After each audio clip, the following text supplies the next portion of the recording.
Vedare tinokuchingamidzai zvekare kune chimwe chirongwa pano paZim Facebook Secrets and Confessions. Tadzoka zvekare nemamwe messages. Saka the following story that you're going to be listening to nyaya iyi takaireceiva ku African Confessions uko, saka ndichange ndichingokupai a brief narration yenyaya yacho iyoyo. Nyaya yacho yakamira sekudai so. Hanzi makadii zvenyu mukomanashe, ndinokumbirawo kuti munge muchindiposterawo nyaya yangu.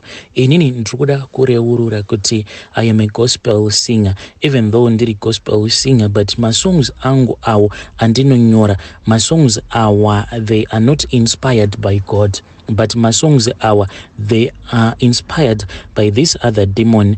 Pane rimwe demoni iro rakanzi ndo rinofanira kuti ringe richizonditungamirira on this musical journey of mine. Kunyika kwangu kwandinobva vanhu vazhinji vanotoziva nezvangu, ende vanhu vazhinji it makes me to feel very sad because vanofungidzira kuti music yangu inovaunza pedo naMwari, asi chavasingazivi ndechekuti pose pandinenge ndichimba ndichiti Lord this, Lord that, ndinenge ndisingabviri Mwari uyo wavanofungidzira kuti ndinenge ndichitaura nezvake. Umwe neumwe ana Mwari wake. Kana mukanzwa munhu achiti Mwari, hazvireve kuti anenge achirevera Mwari uyo waunofungidzira kuti ndiye anonzi Mwari, asi kuna naMwari, asi kune zvimwari zvakasiyana siyana. Iniwo ndina Mwari wangu uyo wandinotevedzera, uyo akandisainisa contract rekuti ndinge ndichizova very famous. Pandainge ndichitanga kuita izvi zvekuimba, that was all that I thought about.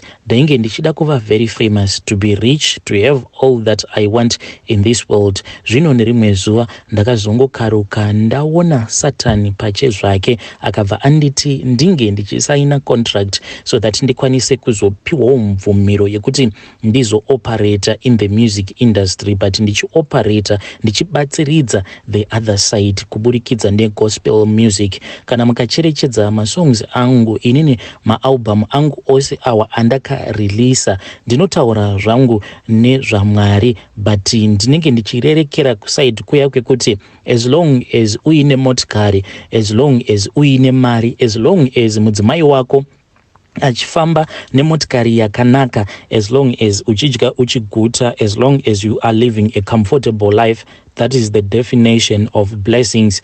Ende chimwe chinhu chandakafarira paBhaibheri ndechekuti Bhaibheri unokwanisa kurishandisa nenzira dzekuti iwewe kana wazotaura zvaunenge wataura, you can actually defend yourself uchishandisa Bhaibheri. Nekuti masongs angu mazhinji ndaingobhesa the fact yekuti Mambo Solomon vainge vari the richest man, asi ndisingazopedzi sekuti why Mambo Solomon vainge vari the richest man. Nekuda kwewisdom yavo zvekare vainge vakapiwa task yekuti vange vachizovakira Mwari his own house here on earth. That was the primary purpose as to why he was made to be such a rich man. But inini ndaingoimba ndichiti kana usina upfumi hwakaita sewa Solomon, zvinoreva kuti you are not blessed. Mukomanashi, dzimwe nguva ndaiti paya kana yava nguva yekuti ndava kuda kutanga kushanda kuti tizoreleasa another gospel album, ndaitoroteswa, ndaitorota rimwe demoni, but demoni iri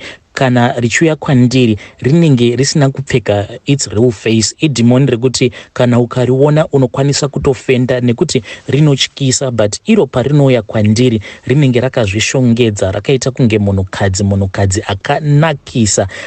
Raibva randidana, ende pose pandairirota ndairota ndichifamba pagravel road, robva randidana, robva randiti nditevere. Ndaizoritevera, robva rati ngatimbokonai timbopinda musango. Taizopinda musango muya tobva tatotanga kutosika bonde. Tichisika bonde kudaro rinenge richitondiimbira masongs awo ande ndichifanira kuti pandinenge ndazomuka ndobva ndachizonyora manje malyrics esong zvekare nemamelodies awo andinenge ndapiwa nedemoni iroro.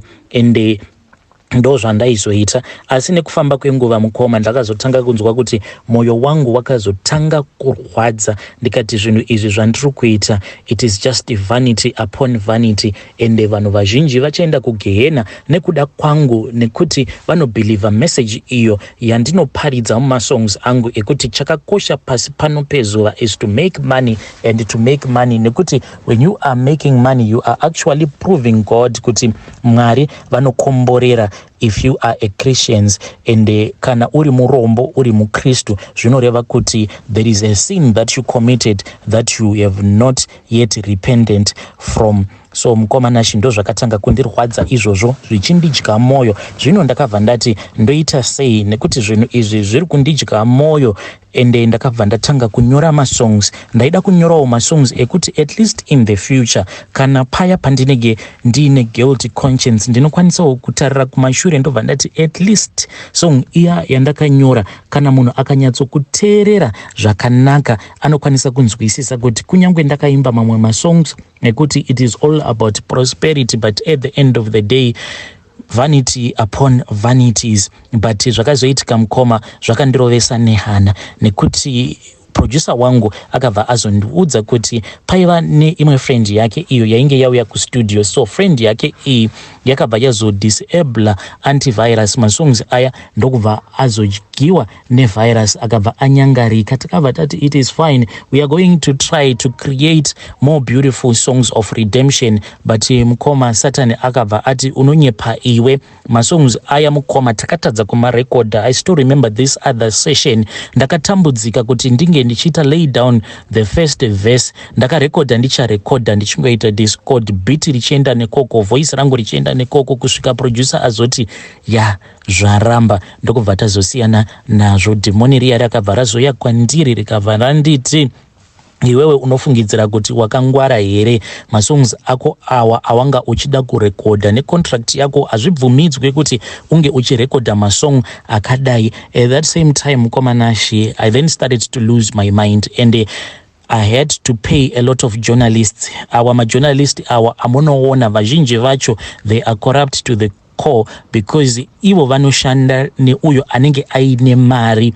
If you see them writing bad stuff about someone, ziva kuti pane umwe anenge achivapa mari yekuti vange vachita write bad stuff about that person. Kana ukavaona zvikari vachita write two good stories about someone, ziva kuti kune anenge achivapa mari yekuti vange vachinyora mafeel good stories. Ndo zvakazotanga kuitwa ipapo. Taigara tine mabrown envelopes anenge akazara nemari. Our majournalist our aingoenda ku recording studio uko kwandainge ndichirekodera ma musics angu, then vobva vaenda vobva vanocollecta mari so that they can write good articles about me and to keep me out of the media at that time when I was running mad. Ndakatombopenga kutopenga chaiko mukoma, asi I was being controlled so that vanhu mafans angu asazviziva kuti izvi ndo zvainge zvichiitika kwandiri nekuti zvaikwanisa kuzoita bring out a lot of stuff. Ende kuzosvika ndichizosvika pakunopenga zvakaitika ndezvekuti ndakatanga kudanana nomwe mwana waseneta. Saka ndichidanana nemwana waseneta uyu iye ainge achitora madrugs, ndokubva azotanga kundikurudzira kuti tinge tichitora madrugs tiri tose kuzonosvika ndichizoita drug addict. Ndainge ndichitora madrugs aya anonzi cocaine. Taiwanzo kuti pose patinenge tiri tose tichiita bonde redu taitombotanga tatora madrugs. I even reached a point whereby ndaitomboenda to this very popular TV station in our country ndichienda kunoperforma my gospel songs and I am pretty sure kuti vanhu vaiti vakanditarira vamwe vaitosvika pakutochema vari kudzimba kwavo ndichivaperformera my music and they thought that kuti I was actually bringing them closer to God, but I was bringing them closer to my own God.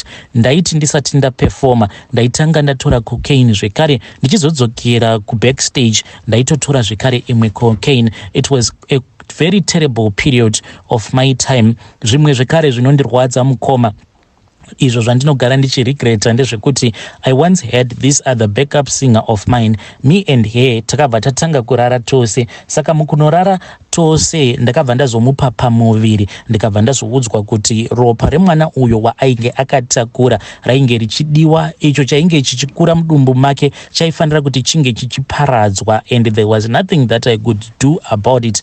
Ndakarwadziwa kusvika pekupedzisira nekuti nzira dzacho mwana uyu dzaakabviswa mudumbu ramai mai vake dzakandirwadza, akaitwa sekunge chainge chisimbori kana chinhu, and sacrifice iyi yakaitwa sekunge it was nothing at all. Ndichitanga kufunga kuti ko iri ropa rangu kairi ravari kutamba naro. But what can I do, mukomanashi? Mari, motikari, fame, zvose ndinazvo, but at the end of the day I lost my own soul. Hey, vedari ndo message iyo yandakatumidzirwa, yandakaforwardirwa nevamwe admin ku African Confessions. Saka yanga iri narration yenyaya yavo yavakatitumidzira.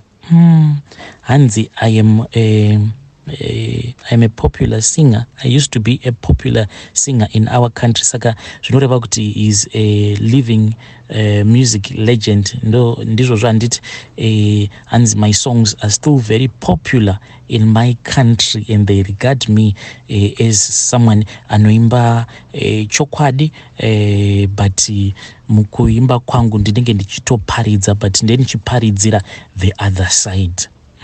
Pakaipa. Hey, vedari ndo message yavo iyo. Tell me what you think in the comment section. Hey, pakaipa. Like imwe nyaya iyo yandakatumidzirwa namukoma vedu. Vakandugudza zita rechechi yacho, but hey, zvimwe zvacho zvinotyisa kuzotaura zvinhu zvevanhu, but chandingango taura ndichikuruma inzeve ndichikuti church iyi it is a traditional church. Yeah, ndo zvandikangotaura, but vakatondipa warning kuti vazhinji vakataura nezvayo church iyi they end up vava kupenga. Zvikwambo zvirimo muchechi umu hanzi zvakasimba. Ukangogara wapinda chechi iyoyo, pfungwa dzako dzinobva dzatorwa. Zvakangooma hazvo veduwe. Regedzai tibva taenda panyedu inotevera. Nyedu inotevera yakamira sekudai so. Hanzi makadii zvenyu mukomanashi, ndinokumbirawo kuti munge muchindiposterawo nyaya yangu makavigawo chitupa changu. Inini mukoma ndinodawo kungokuudzaiwo zviri kuitwa nemurume wangu. So before all of these things had happened, murume wangu aiva munhu wangu, aiva nechihure, but now manje hachisisiri chihure checha chekuti murume wako anongohurira kuda bonde, kufarira kuita bonde nevakadzi vakasiyana-siyana, asi zvemurume wangu zvatova nekuromba mukati. Nemurume takabvawo muno muzimu tikamboenda tikanoshanda first kuSouth Africa, ndokubva tazoenda kuBotswana uku ivo baba ndopavakabva vazobata mishonga yakashata. Baba vainge vachishanda kumabhazi. Along the way ndopavakabva vazotanga kuwirirana neumwe mudhara uyo ainge achiita zvekudrive matrucks. He then got his own license as well. Vakabva vazotanga kudrive. Pavaishanda kumabhazi vainge vachingoita zvechihwindi, ndokubva vatanga kudrive truck. Baba vainge vava kungozara. My husband ainge ava kungogara aine mishonga yekusimbisa misana, mishonga yelaki yakangosiyana-siyana, kuzosvika murume wangu ava kungotanga kungouya nemari, zvitutu zvemari. Dzimwe nguva vaiti paya pavanenge vauya kumba vaikwanisa kungopinda mba vakakubatira kana 20,000 pula. Ndovabvunza kuti naimi ko mari yose iyi zvamuchatisungisa maiwana kupi? Ivo vainge vasingambondipi any tangible answer. Kuzosvika vachizoti mudzimai wangu ndatenga imba kuzimu. Ndikati imba zvakamboitika kupi kuti murume anotenga imba obva aregedza kuudza mukadzi wake like paanenge achiri kubhajetera mari yacho yekutenga imba? Zvakamboitika kupi? Because imba hachisi chinhu chekungoti chakafanana nechingwa kuti unongoenda kutakishop wotodzoka wototi mudzimai wangu ndakutengera chingwa. Imba inodhura, haingotengeki in one day. But murume wangu iye he claimed akabva ati mari iyi pane dhiri randaita, saka ndabva ndawana mari iyi, so we need to go back to Zim. Iniwo ndakabva ndachika ndikati zvimwe kuda murume uyu maybe kune kwaakarobha, saka kana tikaramba tiri muno muBotswana tinokwanisa kuzosungwa. Iniwo ndikanofira mujeri kana kunorohwa magadziko awa nemaCID. Saka ndakabva ndangoti it is fine, handei kumba. Ndikabva ndavati asi tinofanira kuti titange tasenga maproperty atainge tiinawo tobva tamaendesa kumusha. Zvinhu izvi mukoma handizivi kuti zvichiriko kuBotswana here kana kuti zvakazotengeswa kana kuti chii chakaitika, because iye akangonditi isusu tinofanira kutokasika kudzoka kuzimu, then iye achange achizoita plani kuti zvinhu izvi zvizouya kuzimu. Mukoma takati tichidosvika kuzimu ndikatanga kutenderedzwa Harare yose ndichinzi tsvaka zvaunoda kuisa mumba mako. Ndaiti ndikati but ichi tinacho wani, takagara takatenga mubhedha uriko kuBotswana, ndichangomirira kusvika mubhedha wangu wauya kuno. Munongotiziva vanhukadzi zvatiri. Ndaibva ndatukwa, munobva apopota zviya zvekuti ndakatenga property yatiinayo pari zvino ndichiita zvekutukwa. Takati tazadza imba mukoma, ndaingogara ndichingoti ko property yangu ndiri kufunga property yangu yandakasiya kuBotswana. One day murume ndopaakazogara neni pasi akati, mudzimai wangu, ndinokumbirawo kuti unge uchindiregerera. Ndikati ko chii chaitika? Cause you have done something very bad. Akabva ati worse than that. Ndokubva ati mudzimai wangu, handiti unoona pose paya pandaigara ndichingokushungurudza zuva nezuva, uchigara uchingoyeredza misodzi nekuda kwevasikana vose vekuBotswana avo vandainge ndichidanana navo. Murume wangu akabva anditi iye ainge ari pamhiko dzake idzo dzaainge akapiwa kuti aifanira kuti ange achirara nevakadzi ivo vanosvika ku80. Kana apedza kurara nevakadzi 80 vemuBotswana, taifanira kuti tinge tichizobuda muBotswana within 3 days. Mukoma ndakashiya kuti ndochema, ndoridza mhere, ndoseka, ndoita sei, ndotsamwa, ndopopota. Murume achindiudza kuti akarara nevakadzi vekuBotswana 80 ndisingazvizivi. Ndokuita mari kwaaita ikoko. Each and every woman wemuBotswana waairara naye pane mari yaaipiwa, ende taisafanira kuzoita more than 3 days tichingorimo muBotswana. Ndokusaka akazondimhanyisa zvekuti ndakasvika pakusiya kunyange zvipfeko zvangu zvemukati mukoma kuBotswana. Nanhasi uno zvinhu izvozvo zvinondirwadza, but ndakangozvigamuchira mukoma, because kana uri a married woman une vana, inini nemurume wangu tine vana 4, ndo zvakangondibvunza kuti saka izvezvi let's say ukati wava kuda kusimuka, wava kuda kuenda nevana ava 4, uchaita sei? Uchakwanisa kuvachengeta here? Ndakabva ndakungotozviudza kuti ndo zviripo, ndo zvirango izvi zvandatongerwawo naMwari. I then accepted mukoma. Saka iye murume wangu ndinotomupa bhesi rekuti paya paanopota achitora vasikana vake ava, zvevasikana zvepaUZ, ndo zvaanowanzokutageta, anotouya nazvo kumba. Inini ndinopretenda sekunge pane zvandinenge ndisingambooni. Anotouya nazvo usiku, even in the afternoon. Anotouya nechisikana chake chaanenge akolekta kuUK, anotouya nechisikana chake chaanenge akolekta paUZ, vobva vatoita bonde ravo. Titori nespare bedroom yatakaconverta to look like our main bedroom. Saka mubedroom umu zvekare ndo matinopota tichiitira mhiko dzacho. Dzimwe dzacho mukoma ndinototya kana kudzitaura mhiko dzandinoitiswa nemurume wangu. Asi zvimwe zvezvinhu zvaanoita ndezvekuti dzimwe nguva anongoti kana akarara netwasikana twake achingobva mukunokadhismisa, ndinofanira kuti ndinge ndichiita bonde naye, obva arasira mbeu yake mandiri asina kusuka sikarudzi yake. Tine chimwe chihari chatakapiwa, ngoti kana varasira mbeu yavo mandiri vanobva vatosimuka very fast, vobva vanotora hari iya. Ininiwo ndinenge ndakasimudza makumbo angu ndichitira kuti mbeu yavo isabuda, then ndinobva ndazotonona ndakaisa hari iyi pakati pemakumbo angu. Mbeu yavo ndo inounza mari mumba zvekare, netsvina iyo yavanotora pazvisikana izvi zvavanosangana navo. Muno muzimu vakangonditi kana nhamba yevasikana vavakaudzwa kuti vanofanira kusangana navo pabonde kana yakwana, tiri kufanira kuti tinge tichibuda muzimu. Ndakavati zvino tichienda kupi? Vakangonditi I'll see kuti toenda kupi. Hai, vedare ndo message iyo yandakatumidzirwa ichibva kuna mama avo. Hanzi murume wangu akanditi haudi here kuti tizoenda kuchando. So handizivi kuti iye achinditi haudi here kuti tizoenda kuchando zvinoreva here kuti nhamba yevasikana avo vaakanzi ange achirara navo muzimu yava kuda kukwana. Handizivi kuti kuenda kwari kuti haudi kuenda kuchando here zvinoreva kuti ndo kwava kutageta here. Hokoyo variko kumhiri kwemakungwa. Kana muchida zvinhu stereki, kana muchingoti mukangonzi I love you, mubva matoti I love you too. Hokoyo hanzi tuvasikana twepauz twapedzwa nemurume wangu.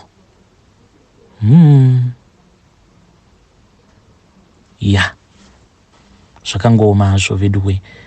I feel so sorry for those young kids that are still going to university. Shame.